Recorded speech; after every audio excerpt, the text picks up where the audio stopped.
यही एक इंडस्ट्री है जो फ्यूचर में बचने वाली है। मार्केट पोटेंशियल तो रहेगा ही रहेगा। सैफरॉन का प्राइस, कश्मीरी सैफरॉन का प्राइस 100% गारंटी के साथ में कह सकते हो कभी डाउन नहीं होगा सालों तक। तो ये बिजनेस है, खेती नहीं है।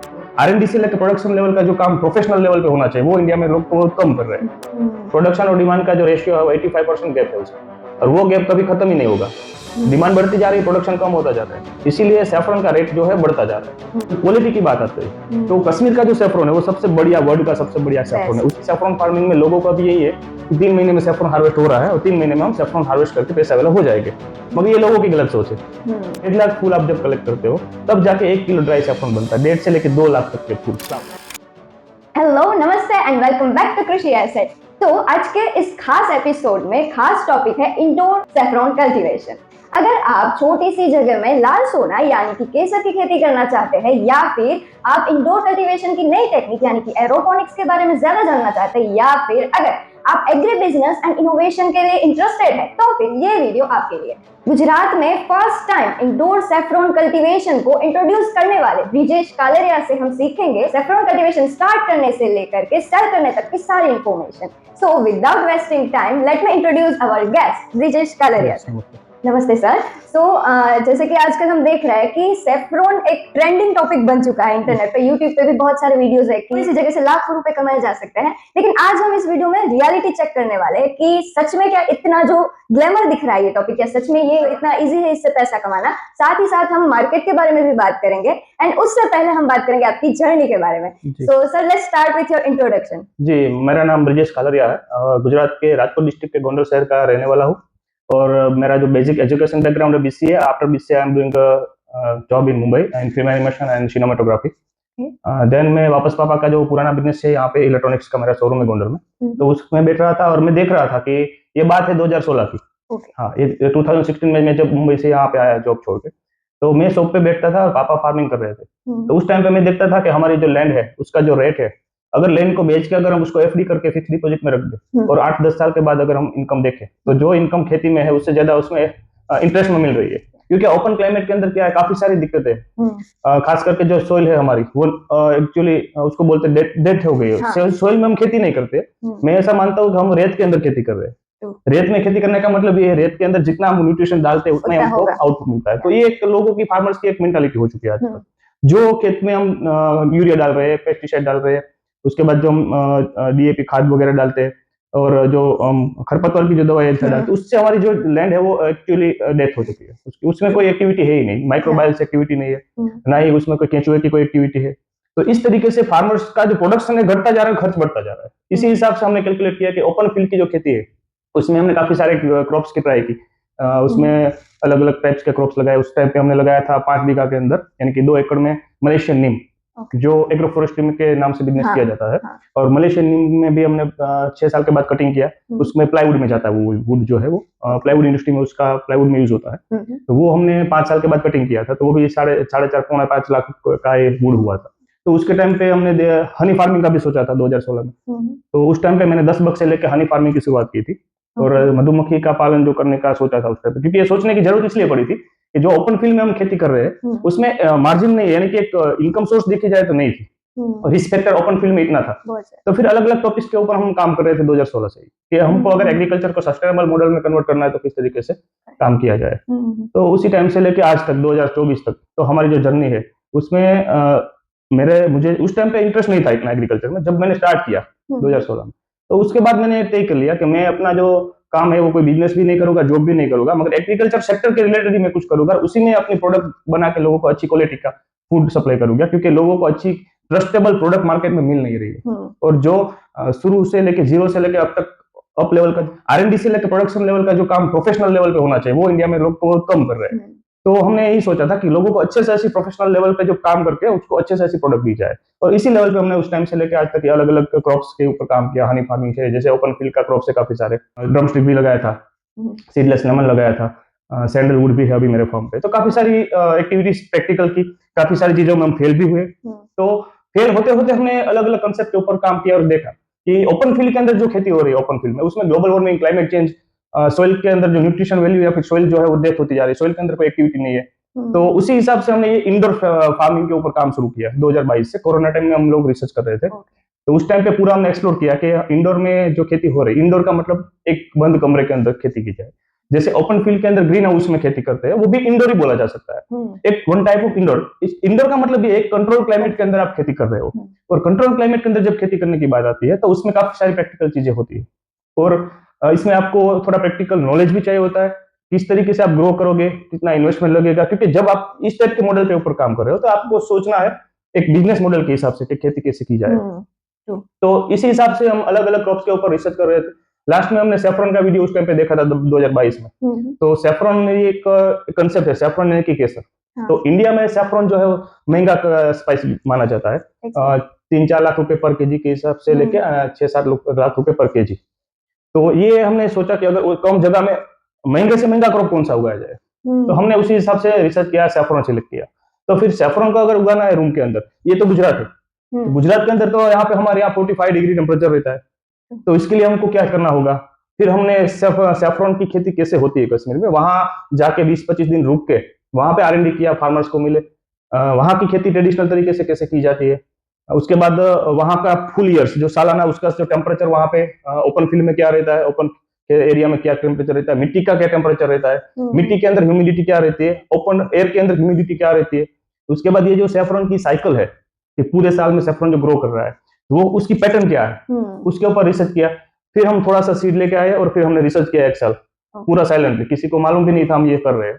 तो इसी जगह पे हमने 1 साल पूरा ट्रेनिंग, प्रैक्टिकल नॉलेज लिया, प्रैक्टिकल काम किया। मगर इसमें सबसे दिक्कत आ रही थी सेफ्रॉन में, लोगों का भी यही है कि 3 महीने में सेफ्रॉन हार्वेस्ट हो रहा है और 3 महीने में हम सेफ्रॉन हार्वेस्ट करके पैसा वाला हो जाएंगे। मगर ये लोगों की गलत सोच है, क्योंकि कोई चीज नई जो आती है मार्केट में, तो लोग क्या है आधा देख के उसको, आधा सा सुन के, आधा समझ के शुरू करना चाहते हैं कि भाई हम भी सेफ्रॉन उगाएंगे, हम भी ट्राई लेंगे। मगर सेफ्रॉन उगाना यानी 45 डिग्री वहां पे टेम्परेचर रहता है, 0 डिग्री वहां पे स्नोफॉल होता है, यहाँ पे स्नोफॉल नहीं होता है, काफी सारी क्लाइमेटिक चेंजेस आ जाती है। रही बात सोइल की, तो वहां की सोइल का न्यूट्रिशन अलग है, वहां की जो सोइल है कश्मीर की, तो वो सोइल के अंदर भी एक स्पेशल टाइप की कैटेगरीज रहती है, लोमी सोइल रहती है, कोई हार्ड सोइल रहती है। तो इसी हिसाब से सेफ्रॉन वहां पे एक बार जब प्लांटेशन करते हैं खेत में, तो सालों तक वो सीड में उसको निकालना नहीं होता, साल में एक ही बार फूल आता है नवंबर के आसपास, और वो फ्लावरिंग का जो टाइम है वो मैक्सिमम 20 से 25 दिन रहता है। तो जब 1 से 1.5 लाख फूल आप जब कलेक्ट करते हो, तब जाके 1 किलो ड्राई सैफरन बनता है। 1.5 से लेके 2 लाख तक के फूल, फ्लावर्स, जो एक एक फ्लावर्स को आपको पिक करना है, उसको सेपरेट करना है, उसमें से जो स्टिग्मा अलग होता है उसको सैफरन बोलते हैं। तो इतना हार्ड प्रोसेस रहता है उस टाइम पे, तो इसीलिए सबसे महंगा सैफरन है, क्योंकि साल में एक बार होता है। और इंडिया में जो है वो कश्मीर के कुछ एरियाज है, वहीं पे वो नेचुरली ग्रो हो रहा है। तो वर्ल्ड का सबसे बेस्ट केसर जो है वो कश्मीर का है। शायद काफी लोग जानते होंगे GI टैग, जो चीज नेचुरल तरीके से उगती है, वहां पे जो चीज उगती है वो वर्ल्ड में कहीं पे नहीं हो सकती। तो वर्ल्ड में केसर तो सैफरन तो काफी सारे कंट्री ग्रो कर रहे हैं। ईरान जो है वो सबसे ज्यादा प्रोडक्टिव कंट्री है, 500 टन ईरान प्रोडक्शन कर रहा है, और वो पूरे वर्ल्ड में सप्लाई कर रहा है। जब क्वालिटी की बात आती है तो कश्मीर का जो सैफरन है वो सबसे बढ़िया, वर्ल्ड का सबसे बढ़िया सैफरन है। उसकी जो स्मेल है वो अलग है। इसके जो मेन जो है हेल्थ बेनिफिट्स, सैफरन हम रेगुलर यूज क्यों करते हैं, हमारी बॉडी को as a food supplement, super food requirement रहती है। तो इसी हिसाब से सैफरन जो है वहां पे हम लोग कंज्यूम करते हैं खुद की हेल्थ के लिए एज ए सुपर फूड। तो उसमें जो क्रोसिन कंटेंट है, सुक्रोक्रोसिन, मोनोक्रोसिन जो बोलते हैं, वो सबसे हाई क्वालिटी का क्रोसिन कंटेंट सैफरन कश्मीर का जो है उसमें पाया जाता है। ये एक पैक रूम बनाया जाता है, कोल्ड स्टोरेज टाइप का रूम होता है, कोल्ड स्टोरेज के अंदर ही खेती होती है। ये पॉप पैनल से बना हुआ रूम बोलते हैं इसको। और इसी के अंदर हम लोग देखते हैं कि सैफरन का फार्मिंग करने के लिए टेम्परेचर कम चाहिए होता है, तो इसलिए कोल्ड स्टोरेज की जरूरत पड़ती है। यहाँ पे चिलर लगाया जाता है ठंडी के लिए। तो यहाँ पे 0 डिग्री से लेकर 20 डिग्री तक, 25 डिग्री टेम्परेचर जो भी हमको मेंटेन करना होता है वो मेंटेन होता है। उसके बाद ह्यूमिडिफायर मशीन जो भाप बनाता है, क्योंकि कोई भी क्रॉप है उसको टेम्परेचर और ह्यूमिडिटी चाहिए होती है। इसी हिसाब से हम सैफरन का जो ग्रोइंग करते हैं। फ्लावरिंग के टाइम हम लोग जो है ट्रे लगाते हैं, ट्रे के अंदर सीड रख देते हैं। प्लास्टिक या वुड दोनों यूज कर सकते हैं। हमने प्लास्टिक का यूज किया था। और जब फ्लावरिंग हो जाता है कंप्लीट, उसके बाद उसको मिट्टी में डाला जाता है। तो मिट्टी में जब डालने की बात आती है, पहले साल सीड आया है, उसने फ्लावरिंग दे दिया है, उसके बाद उसको मल्टीप्लाई करना है आपको। फ्लावरिंग लेना सैफरन फार्मिंग में सिंपल चीज है। और कोई ऐसा सोचता है चलो फ्लावरिंग लेके आप सैफरन फार्मिंग करके आगे बढ़ना चाहते हो, मगर लोग ये सोचते हैं कि साल में 3 बार फ्लावरिंग देते हैं, मगर ये नहीं है। सैफरन में सिर्फ साल में 1 ही बार फ्लावर आता है, और वो भी आप एनुअल उसका जो साइकिल है वो कंटिन्यू रखते हो। तो अदरवाइज क्या होता है, आपने फ्लावरिंग ले लिया, फिर मल्टीप्लिकेशन के ऊपर ध्यान नहीं दिया तो वो सीड खराब हो जाते हैं। इंडोर के अंदर हम लोग कर रहे हैं तो फर्स्ट साल उसका जो क्वालिटी अच्छा निकलेगा, क्योंकि वहां का ही पूरा सीड के अंदर एनर्जी है, वहां का ही उसने मिट्टी से न्यूट्रिशन लिया, जो भी है वही एनर्जी पास ऑन करके वो फ्लावरिंग देता है।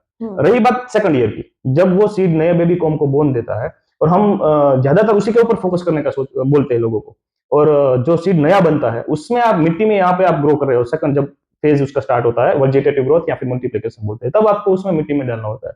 जो मिट्टी हम यहाँ पे डिजाइन करते हैं, सोइल डिजाइन करते हैं, वो कश्मीर के बराबर की होती है, मगर शायद उसमें कहीं कमी भी रह सकती है। तो जब हम यहाँ पे उसको मिट्टी में डालते हैं और ग्रो करते हैं, तो यहाँ की खाद हम उसको देते हैं, तो उसका जो जेनेटिकली चेंजेस होता है, तो वो चेंजेस होने के बाद अगर आप वो सीड नया बनता है बेबी कॉम, वो बड़ा होता है 2 साल या 1 साल के बाद, उसके बाद वो वापस फ्लावरिंग देता है।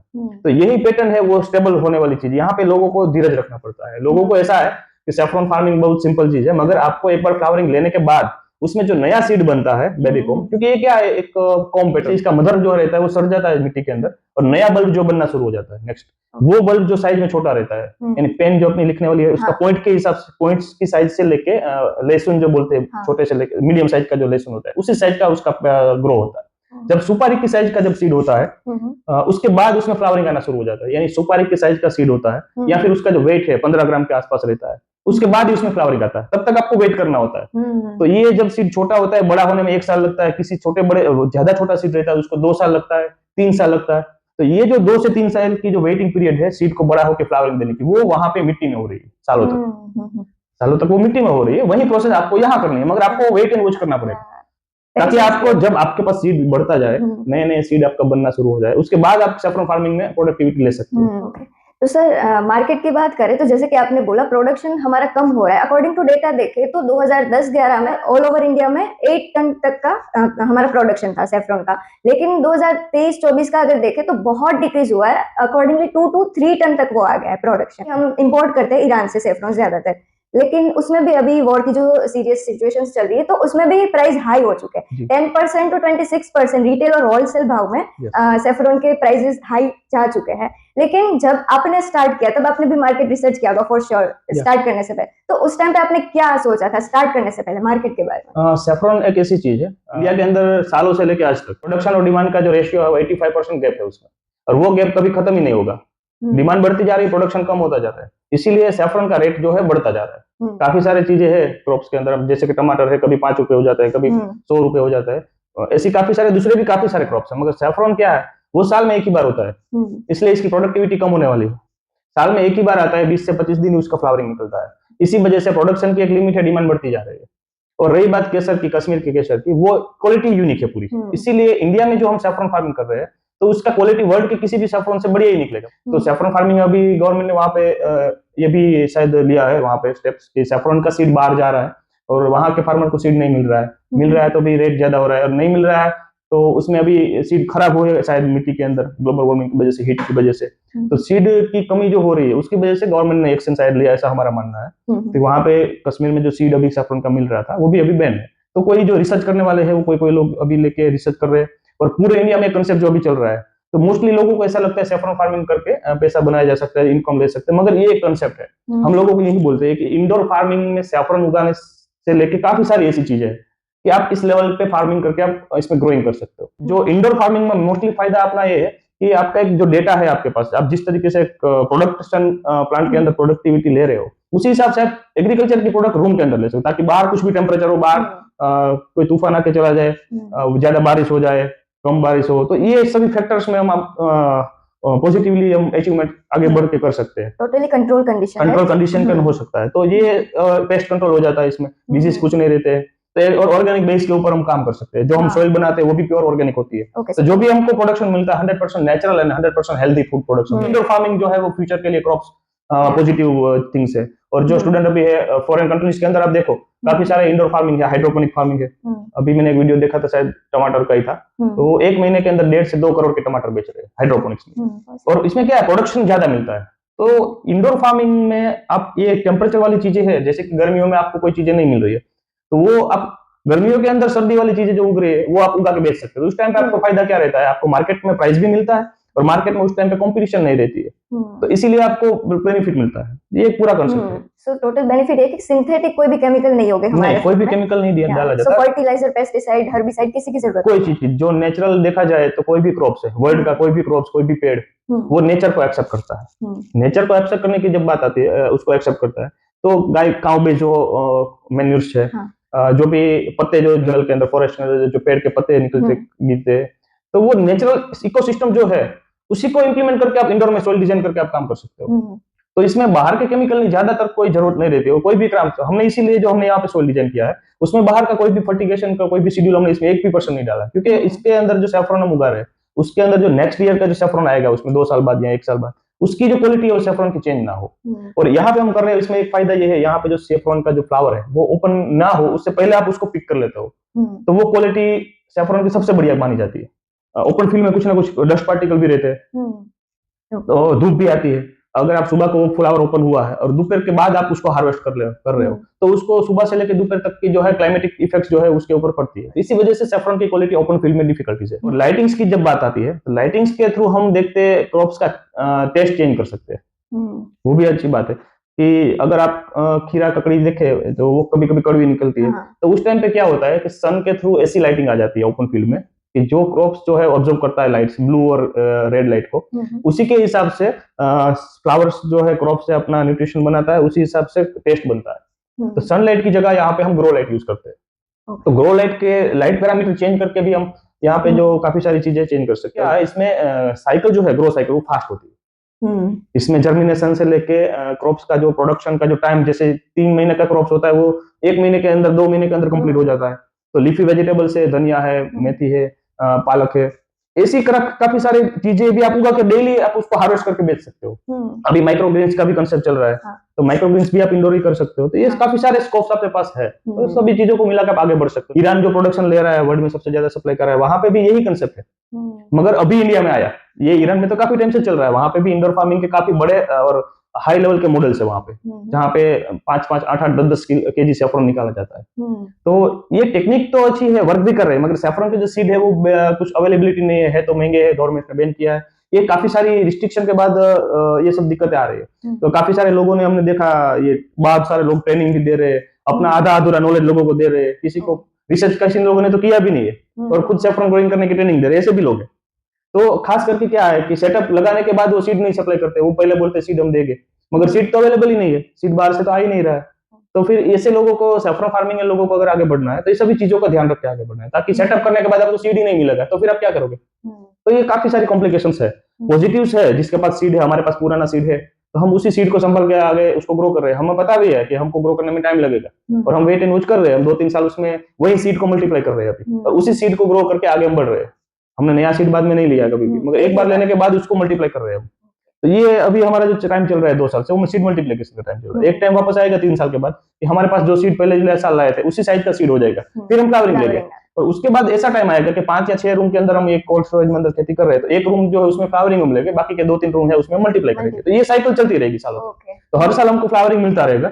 और इसी तरीके से सैफरन की फार्मिंग कश्मीर में भी हो रही है कि वहां पे भी छोटा सीड जो है वो बड़ा होगा 1-2 साल के बाद और फूल देता रहेगा। यही पैटर्न है इसकी सैफरन फार्मिंग की। ओके, सो ये पूरा गेम पेशेंस गेम है कि जिसमें सीड मल्टीप्लिकेशन मेन पार्ट है और लोगों को लगता है कि फ्लावरिंग अपना एक मेन पार्ट है। बट जैसे आपने बताया कि इंडोर में कंज्यूमर को भी फायदा है, क्योंकि ये पूरी तरीके से ऑर्गेनिक और नेचुरल प्रोडक्ट है, और जो कर रहे हैं वो एज अ बिजनेस करेंगे तो उनका भी फायदा है, क्योंकि कंट्रोल कंडीशन है पूरी, तो आपके हाथ में है सबकी तरफ से कितना नॉलेज अप्लाई करके कितना अच्छा प्रोडक्शन ले सकते। तो हम लोगों को ये भी बताना चाहिए कि जो सैफरन आप ग्रो कर रहे हो तो आपके पास सीड है, तो वो सीड में से शायद आपको प्रोडक्शन ना भी मिले, जीरो मिले, ऐसा भी बन सकता है। क्योंकि आपको मेन बात ये देखनी है आपके पास कितना सीड है, वो महीने नहीं रखता है। वो सीड में से मैच्योर परसेंट ऑफ सीड कितने हैं, मैच्योरिटी ऑफ सीड कितने हैं, जो मैच्योर की बात की जाए सुपारी की साइज से बड़ा और 15 ग्राम से बड़ा साइज का सीड, वही आपको फ्लावरिंग देता है। तो ये प्रोडक्टिविटी जो है वो पूरी वो आपकी सीड की क्वालिटी, सीड की साइज के ऊपर डिपेंड है, ना कि कितना किलो आपके पास सीड है। तो काफी सारे कॉम्प्लिकेशंस है, लोगों को इसके ऊपर R&D करना चाहिए। और प्रैक्टिकल चीजें ये सब चीजें, थियोरिकल आप कितना भी जान लो, मगर जब प्रैक्टिकली आपको पौधे के साथ बात करनी जब आती है तभी ये सब चीज हो पाती है। आप थियोरिकल कितना भी स्टडी कर लो, जब आप रूम में जाते हो तो आपको पता होना चाहिए कि रूम में जाके आपको टेम्परेचर मीटर को देखे बिना आपको पता होना चाहिए कि इस रूम के अंदर इतनी ही टेम्परेचर रहेगी, ह्यूमिडिटी कितनी है वो भी आपको फील होनी चाहिए। उसके बाद आपको क्रॉप को देख के भी पता चलना चाहिए कि इस क्रॉप को अभी क्या रिक्वायरमेंट है।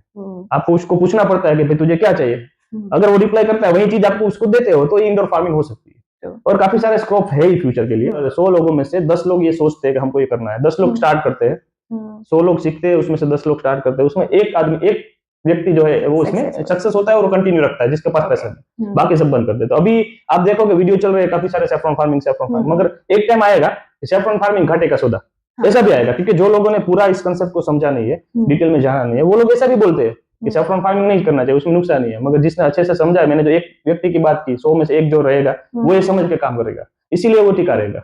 ये बात है। तो पूरे प्रोजेक्ट को अच्छे से समझना चाहिए, पूरी डिटेल के साथ समझ के उसको प्रैक्टिकल एक्सपीरियंस लेना चाहिए 1-2 साल तक।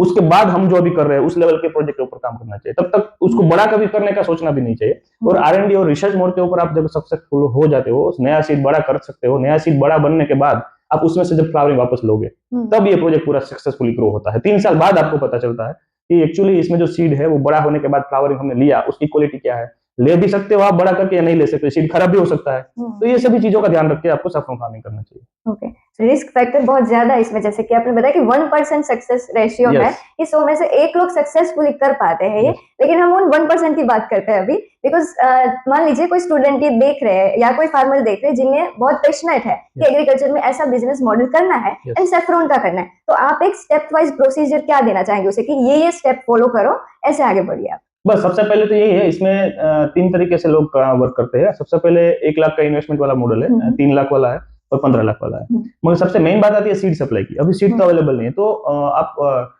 मैक्सिमम 5 या 10 किलो सीड अगर आप ट्राई के लिए परमिशन लेके कहीं से वहां पे गवर्नमेंट या फिर फार्मर के पास से या फिर उस वहां पे जो भी सिस्टम चल रही है अभी, उसका परमिशन लेके आप वहां से 10 किलो सीड लेके आ सकते हो। जो 1 लाख वाला मॉडल हम फ्रीज रखते हैं ना आइसक्रीम का, वो शॉप के अंदर रहता है, वो फ्रीज के अंदर सीखने के लिए आप मॉडल कर सकते हो। स्टार्टिंग मॉडल जो फ्रीज के अंदर आप टेम्परेचर मेंटेन कर सकते हो, उसमें ह्यूमिडिफायर लगा के ह्यूमिडिटी मेंटेन कर सकते हो, लाइटिंग्स लगा के उसमें आप काम कर सकते हो। तो इस तरीके से आपको सबसे छोटा मॉडल यही है, हम वही सजेस्ट करते हैं सीखने के लिए लोगों को। जो फ्रीज आइसक्रीम का जो रहता है उसके अंदर लोग सीखते हैं। सेकंड मॉडल है, आपके पास कोई ऐसा रूम है जिसमें टेनामेंट के अंदर आप ऊपर के फ्लोर पर रह रहे हो, नीचे आपका ग्राउंड फ्लोर है, वहां पे आपका एक छोटा सा रूम है और उस रूम के अंदर आप जैसे कि दीवारों में साइड में क्या, हर सिटी में तो हर साइड मकान रहते हैं यानी कि हाउस रहते हैं और छत भी हीट नहीं होती, तो आपकी चारों साइड की दीवार जो है उसमें धूप नहीं आनी चाहिए और छत में भी धूप नहीं आनी चाहिए। धूप तो ना आए मगर हवा भी हीट वाली नहीं लगनी चाहिए। बाजू में आपको दीवार होनी चाहिए, दूसरे हाउस होना चाहिए।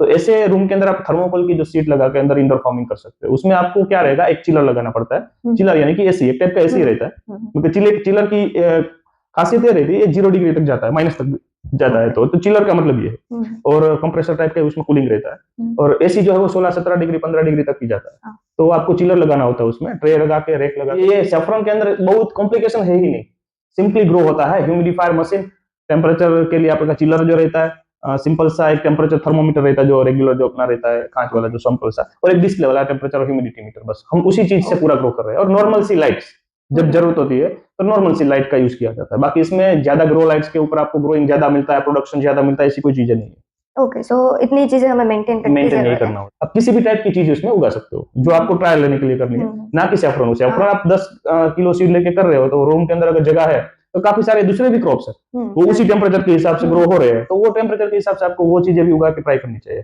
और मार्केट में जब सप्लाई चैनल डिस्टर्ब हो, यानी कि जिस टाइम गर्मियों में सर्दियों वाली क्रॉप्स नहीं मिल रही होती है, तो उस टाइम का आप फायदा लेके आप क्रॉप्स को सप्लाई कर सकते हो और मार्केट में से अच्छा मुनाफा कमा सकते हो। सो ऑफ सीजन में अगर हम सेल करेंगे तो ज्यादा हमें प्राइस भी मिलेंगे। तो सैफरॉन फार्मिंग में तो हम यही कहेंगे कि अभी ट्रायल मोड पे करो, लो लेवल पे करो, जितना इन्वेस्टमेंट कम हो उतना लेवल पे करो, सीखने के लिए करो। ओके, अब गवर्नमेंट की बात कर रहे हैं तो इस मॉडल को स्टार्ट करने के लिए कोई गवर्नमेंट सब्सिडीज वगैरह मिलती है? अभी तो गवर्नमेंट कोई सब्सिडी देती भी नहीं है। और गवर्नमेंट सब्सिडी कब देती है, जब किसी प्रोजेक्ट में वायबिलिटी होती है, फार्मर्स को उससे फायदा हो रहा है। अभी फार्मर्स के लिए प्रोजेक्ट है ही नहीं।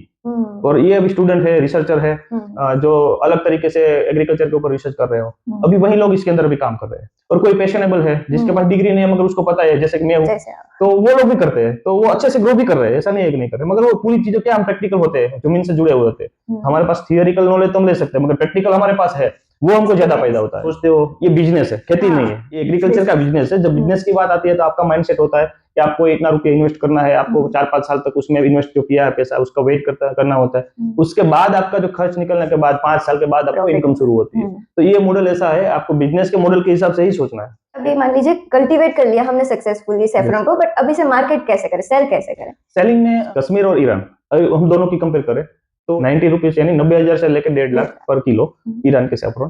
फर्स्ट क्वालिटी का रहता है तो 150 से लेकर शायद 180 तक, 190 तक जा सकता है। मगर कश्मीरी सैफरॉन की जब बात की जाए तो वो 200 रुपए से स्टार्ट होता है, यानी 2 लाख रुपए।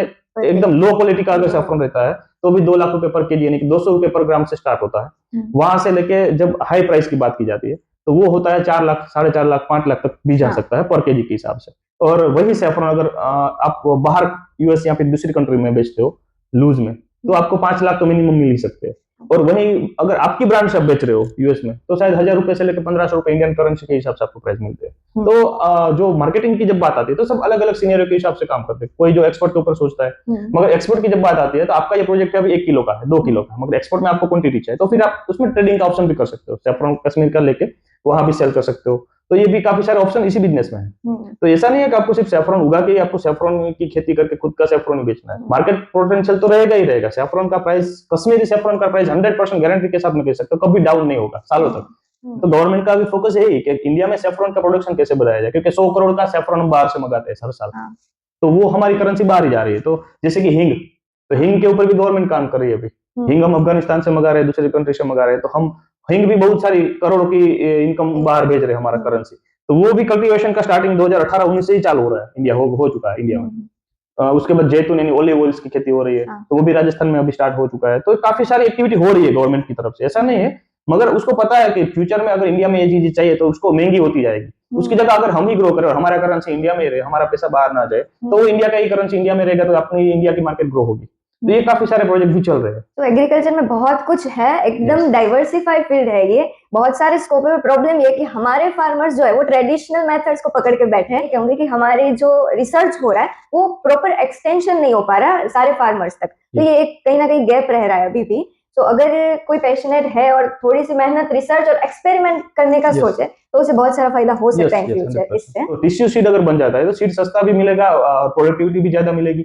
तो उसी हिसाब से अगर टिश्यू शीट मिलता है तो अगर वायबिलिटी ज्यादा बढ़ सकती है आगे फ्यूचर में। कभी कभी ऐसा होता है 5-6 साल बैंड लगने के बाद 7-8 साल बाद वो ओपन भी हो सकता है। तो वो वायबिलिटी उस टाइम अगर आपके पास ये पूरा रिसर्च डेटा है तो आप स्टार्ट कर सकते हो कभी भी। तो लास्ट में जो भी स्टूडेंट या फार्मर ये वीडियो देख रहे हैं उनके लिए आप क्या मैसेज देना चाहेंगे? फार्मर्स और स्टूडेंट, फार्मर्स के लिए मैसेज देना चाहूंगा कि जो ओपन फील्ड में जो फार्मिंग कर रहे हैं, अगर वो पेस्टिसाइड, खाद, यूरिया कुछ भी कितना भी डाल ले और वो ये समझ रहे हैं कि सालों तक उसकी जमीन ऐसे ही रहेगी, उसको प्रोडक्टिविटी मिलती रहेगी, तो वो उसकी एक गलतफहमी है। यानी कि आपकी जमीन बंजर हो रही है, आपकी जमीन में आप यूरिया डाल रहे हो, कुछ भी खाद डाल रहे हो, कुछ भी पेस्टिसाइड डाल रहे हो या फिर खरपतवार डाल रहे हो, तो आप आपकी जमीन को खत्म कर रहे हो। तो आपको अगर ओपन फील्ड में फार्मर कोई खेती कर रहा है तो उसको ऑर्गेनिक फार्मिंग बेस्ड कुछ ना कुछ एक्टिविटी स्टार्ट करनी चाहिए। सबसे पहली बात, कुछ ना कुछ तो करना ही चाहिए उसको, या फिर 2 साल में एक बार उसको जो काउ बेस्ड जो रहता है अपना मेन्यूर वो भी डालना चाहिए। तो यानी अपनी जमीन जो है उसको जिंदा रखना चाहिए।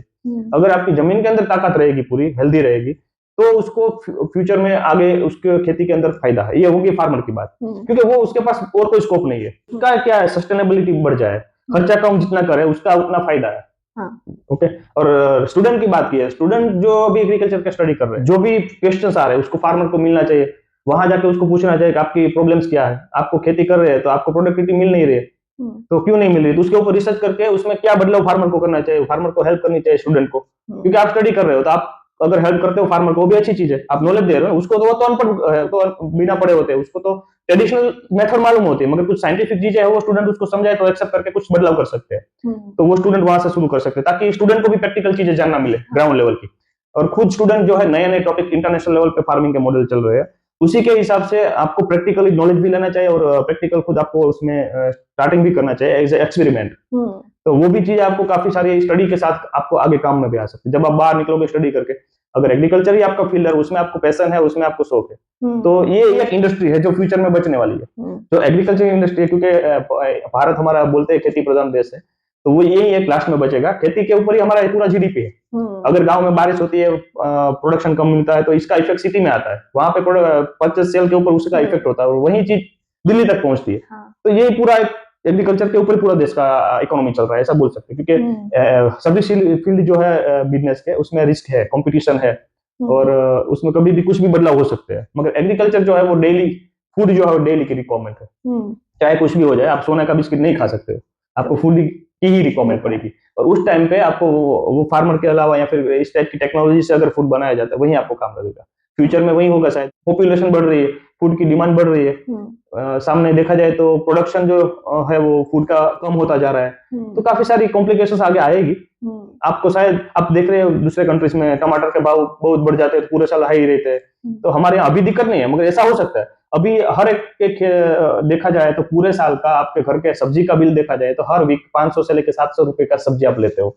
यही चीज आप शायद 5 साल के बाद सोचोगे तो पर वीक आपको मिनिमम 1000 रुपए का सब्जी लेना पड़ेगा, क्योंकि प्राइस बढ़ते जाएगी, प्रोडक्टिविटी कम होती है। इसी टाइम पे अगर आप इस टाइप की कोई टेक्नोलॉजी से ऑफ सीजन में क्रॉप कोई दे रहेगा, आपको मार्जिन मिल सकता है। काफी सारी चीजें हैं एग्रीकल्चर के अंदर, आपको बहुत एक्सप्लोर करना पड़ता है, मार्केट सर्वे करना पड़ता है, क्योंकि उसमें गुजराती में बोलते हैं कि वाई राजा नहीं वेचे राजा से, यानी हम उगा सकते हैं मगर उगाने के बाद हम सक्सेस नहीं, उसको बेचना भी हमको आना चाहिए, ताकि उसमें से कोई प्रोडक्ट बने, उसमें वैल्यू एडिशन करके आप प्रोडक्ट को मार्केट में जब बेचते हो, पैकिंग जब चीज होती है तभी उसकी वैल्यू बढ़ती है। तो ये भी देखना चाहिए, आप ग्रो कितना भी कर लो, ग्रोइंग करने से आप सक्सेस नहीं होते, उसको मार्केटिंग भी स्टूडेंट के लिए करना जरूरी होता है। ये पूरा एक कंप्लीट पैकेज होता है स्टूडेंट के लिए, तब जाके वो सक्सेस हो पाते हैं। True sir. तो बहुत सही बात बताई ब्रिजेश भाई ने कि फार्मर्स के लिए कि उन्हें अपनी जमीन पर और ध्यान देना चाहिए, ऐसे नहीं कि टेम्पररी ज्यादा निकाल के बेच के पैसे आ जाए, बट परमानेंट सॉल्यूशन, हमें एक सस्टेनेबल एग्रीकल्चर की और थोड़ा और सोचने की जरूरत है। और स्टूडेंट के लिए बहुत सही कहा ब्रिजेश भाई ने कि एक्सप्लोर ज्यादा करें, बिकॉज प्रॉब्लम्स बहुत सारी है एग्रीकल्चर में, नॉट डाउट बहुत कॉम्प्लिकेटेड है ये, बट जहां प्रॉब्लम्स होती है वही स्कोप होते हैं। जो इस पर मेहनत करके एक्सपेरिमेंट करे, और थोड़ा सा जुगाड़ भी लगाना पड़ता है एग्रीकल्चर में फॉर श्योर। सो अपना दिमाग लगा के एक्सपेरिमेंट करके रिसर्च, प्रॉपर रिसर्च के साथ जो स्टूडेंट इस फील्ड में आगे बढ़ेगा, फॉर श्योर बहुत अच्छी प्राइस भी मिलेगी, बहुत पैसे भी है एग्रीकल्चर में इन फ्यूचर। सो उनके लिए बहुत अच्छा है, स्टूडेंट्स के लिए भी ये field. So thank you so much Brijesh भाई, आपने इतना वैल्यूएबल टाइम हमें दिया आपका। एंड ब्रिजेश भाई के पास मतलब बहुत बड़ा काम है इनका, फिर भी हमारी चैनल के लिए आपने इतना टाइम दिया, हमारी ऑडियंस को इतनी correct and real check information जो आपने दी है, क्योंकि अच्छा तो मार्केट में सब दिखा ही रहे हैं, बट ऑन द बैकग्राउंड क्या है रियलिटी, वो ब्रिजेश भाई ने आज हमें बताई। So thank you so much इसके लिए ब्रिजेश भाई, थैंक यू। सो फिर मिलते हैं कृषि एसेट में, तब तक के लिए बने रहिए।